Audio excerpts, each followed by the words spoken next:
Hey, it's Andrew here at BTO Range in Conroe, Texas, and on the bench today is a Remington Nylon 66 rifle. And we just did a overall video, I guess, or a history video on the Nylon 66, so we thought we'd go ahead and do a basic maintenance video on the 66, what the end user should do, and then possibly what the end user might not do.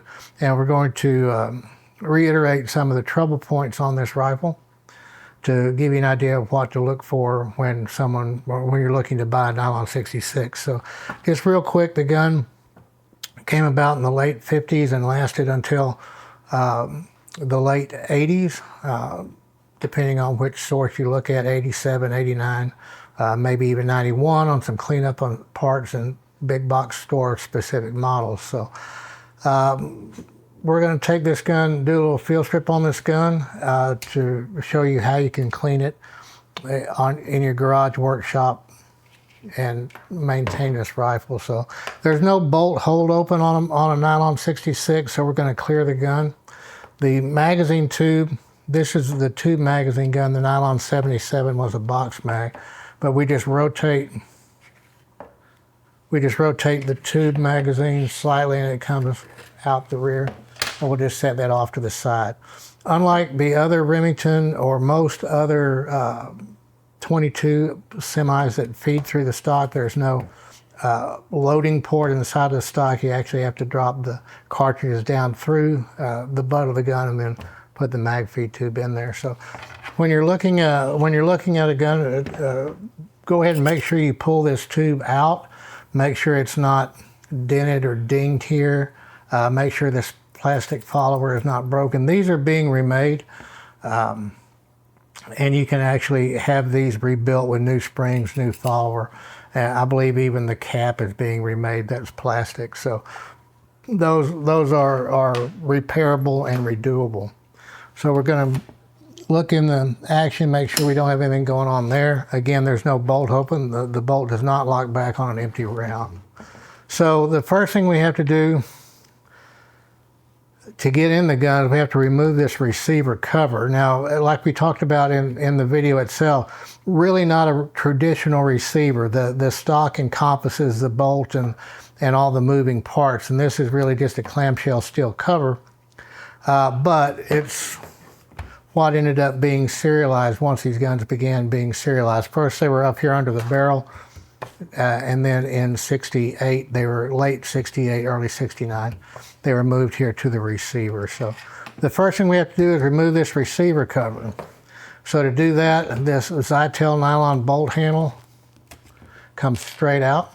This is another part that's routinely lost. It's plastic and the bolt is steel that it goes into. So over time, this detent notch right here will wear. But these are being remade also. So if you need to replace this, don't buy a used one. Go ahead and spend the money for the newly manufactured replacement. They look identical to the original, and it solves you the problem of getting a bad part. So there are two cross-slotted screws here.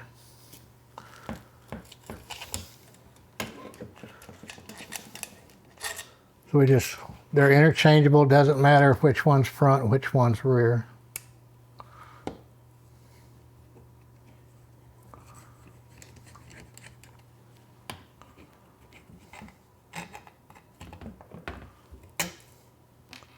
So you notice on the back side of the receiver, the nut, or basically the attachment point for this, is hard attached to the receiver cover, so you don't have a nut that's going to come off. So once you remove that, you can just slide this receiver cover off.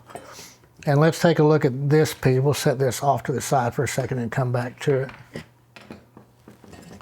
So this receiver cover is actually relatively thin sheet steel that is formed. So it's bent over a mandrel and formed.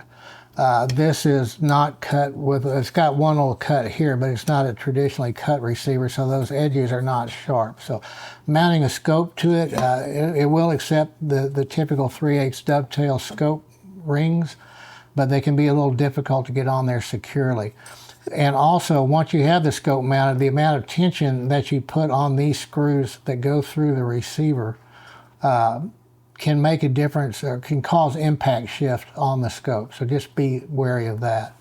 One of the other issues that we run into is this rear sight. The rear sight is riveted to this cover. It's riveted right here. That's the back side of that rivet there. So, and then there's a rivet here, and this rivet is for this spring. It's its own spring. There's no coil spring under it that powers the cartridge guide, or puts tension on the cartridge guide. So if either of those are broken, to me that makes the gun a non-starter. It would not be a buy if it were me. So yes, they can be repaired, but then it becomes a monetary issue as to, if it was a super, super rare variant of the Nylon 66, it may be worth it, but a Mohawk Brown, probably not. So a lot of times we find this elevation screw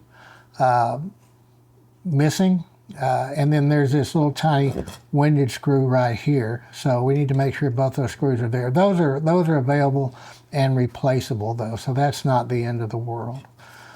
So it's not unusual, just like on this gun here, it's not unusual to find this really thin sheet steel receiver with this kind of degree of surface rust on it, or worse.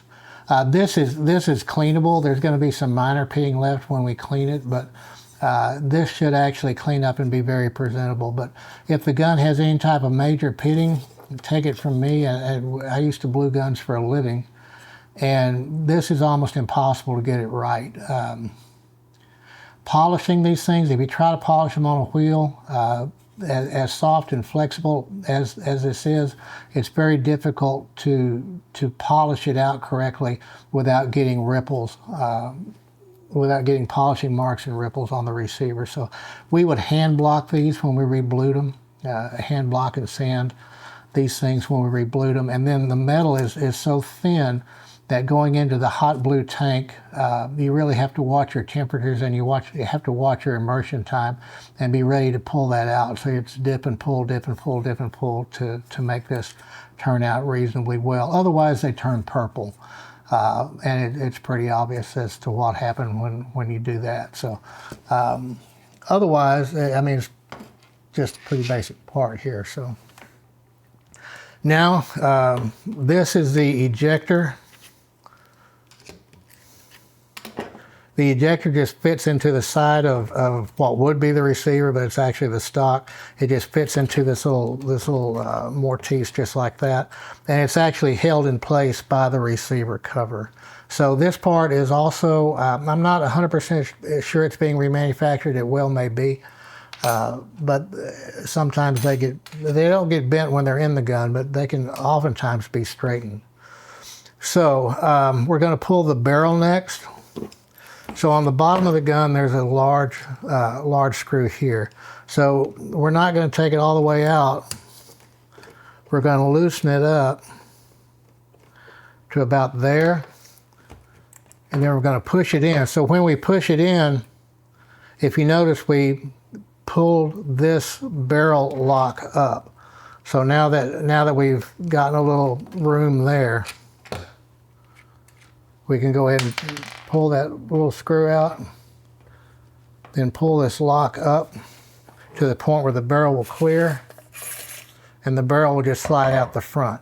So there's no additional bits and pieces here with the barrel. There's no ejector pinned to the barrel or anything like that. It's in the side of the receiver. But a good thing to check on the barrel is this gun is not designed to be dry fired like most of the 22s of this era. So you want to take a good look at the chamber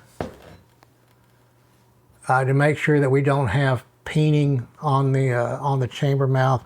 And there's a tool called a chamfering iron that we would run in there to re-round the chamber, I guess, for lack of a better term. So these front sights are easily replaceable if they're missing, so they're available on the used market. So and then now you can clean the gun, you can clean the barrel from the chamber and actually take a good brush to the chamber and clean that out well. So we just got this gun just this last week, and we haven't had it apart yet to clean it. So once we finish this up, we'll probably clean it and put it back together. So now, if we want to, we can remove the barrel lock. So this little guy here rides like that, and it's going to be kind of hard to see on camera, but right here underneath it says front, so that gives you an idea of how that barrel lock is aligned or oriented in the stock. So it keys like this, and all this really is a stop so you can pull the barrel out without necessarily removing the barrel lock. So to remove the barrel lock from the stock, you pull the whole thing out and it goes back in like that. That way you're oriented correctly in the stock. So now we can set that aside. So here we have the bolt. It can come right, now that the barrel lock's out, the bolt can come right out of the receiver. We have a guide and we have a spring. So inside here we have the firing pin. It's a good idea, once you have this out, there's really no need to disassemble it further. If you want to, this pin with the bent ends, you'd have to straighten one of those ends out, pull the pin, and then you can remove the firing pin out of the gun if you need to replace it. If you don't need to replace it, don't pull it. This front limiter here that limits the up and down movement of the front of the firing pin is riveted or staked in place, riveted in place. Don't need to remove it, but it's a good idea now to take a brush and clean off the bolt face, clean under the extractor. The extractor is nothing special. It is kind of small. It's powered by a small plunger and spring that go down into a hole here. So just like an 870 or an 1100, except obviously much smaller. So most of the time there's no need to take this bolt apart unless you are having to replace the firing pin. This spring, on the other hand, depending on how much use the gun has had, this spring can take a set. Most Nylon 66s have been shot a whole lot, and it's not a bad idea if you're going to continue shooting the gun and passing it down, just replace this spring. These are available as a remanufactured unit.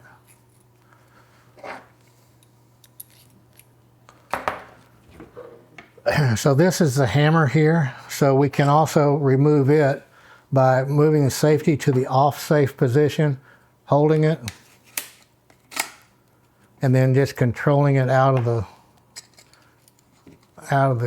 stock. So it also has a guide and a spring. So this is another spring that probably needs to be replaced when you buy a Nylon 66 because it probably never has.